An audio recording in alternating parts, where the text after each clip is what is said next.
Redmi note ப்ரோவோடைய இதோடைய current rise ஆகுது. பிஃபோர் தட் பேட்ரி கனெக்டருடைய டயோட் ரெசிஸ்டன்ஸ் எவ்வளோ இருக்குன்றதை பார்க்க போகிறோம் இல்லையா? சரி, இதில் வந்து ரெட்டை வந்து கிரவுண்டில் வச்சிங்க, பாசிட்டிவ் இது பிளாக்கை வந்து பாசிட்டிவில் வைங்க, விபேட்டில் வைங்க. விபேட்டில் வச்சிங்கன்னா டயோட் எவ்வளோ ரெசிஸ்டன்ஸ் வருது பாருங்கள், 390 வருது. சரியா? அடுத்த பின்னில் வைங்க பேட்ரி ஐடி வைங்க, கரெக்டாக வைங்க. அடுத்த பின் ஆப்போசிட்டில் எவ்வளோ வருது? ரெண்டாவது பின்னு 484 வருது. அடுத்தது சரி, இதெல்லாம் நார்மலாக இருக்குது, ஒன்றும் ப்ராப்ளம் இல்லை. சரி, விபேட்டை ரிவர்ஸில் வைங்க.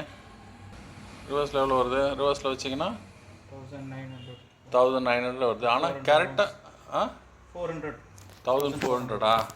1400 வருது. சரி, ரைட், ஓகே. ரிவர்ஸில் இது வந்து கரண்ட் லீக்காக இருக்குது, அதாவது செகண்டரி ஷார்ட்டாக இருக்குது. ஃபஸ்ட்டு லெவலில் கோல்டு செக்கில் நம்ம கன்ஃபார்ம் பண்ணியிருக்கோம், செகண்டரி ஷார்ட்டு. சரியா? ரைட், அதை நம்ம டிசி சோர்ஸில் கொடுத்து பார்க்கலாம்.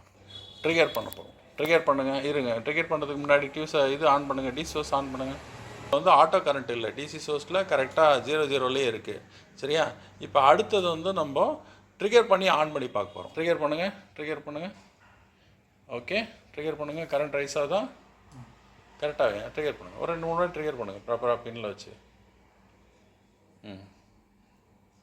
எடுத்து மறுபடியும் பண்ணுங்கள்.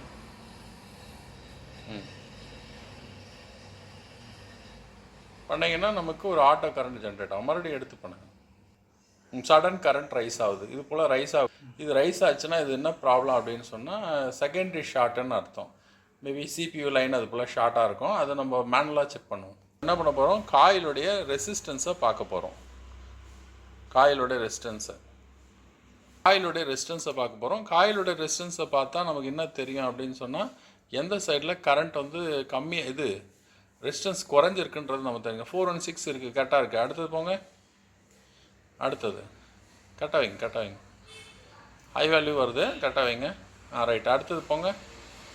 அடுத்த காயில் ஹை வேல்யூ 500 அது போல் வருது, நல்லா தான் இருக்குது. அடுத்தது போங்க. இது காயிலோட ரெசிஸ்டன்ஸ் கிடையாது, between IC power IC to CPU ரிலேயோட ரெசிஸ்டன்ஸு. கரெக்டாக வைக்கல, ரெசிஸ்டன்ஸ் காமிக்குதா? சரி, அடுத்ததில் போங்க. அந்த சால்ட்ரு பண்ணுற இடத்துல வைங்க.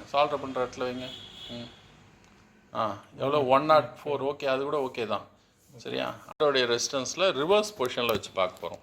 சரியா? எவ்வளோ ஓம்ஸ் வருதுன்னு பார்ப்போம். மல்டிமீட்டர் லைட்டு 35 ஓம்ஸ் வருது. லோ ஓம்ஸ் வருது. காயில் வருது. இன்னொரு காயில் 61 ஓம்ஸு. கரெக்டாக 61 ஓம்ஸ் வருது. 62 ஓம்ஸு. 4 காயில் வந்து லோ ஓம்ஸ் காமிக்குது. அதெல்லாம் ஹையாக இருக்குது, ஒன்றும் பிரச்சனை இல்லை. இந்த பக்கம் உள்ள 4 காயில் டக்குன்னு 4 காயில் 34. அடுத்தது 36. அடுத்தது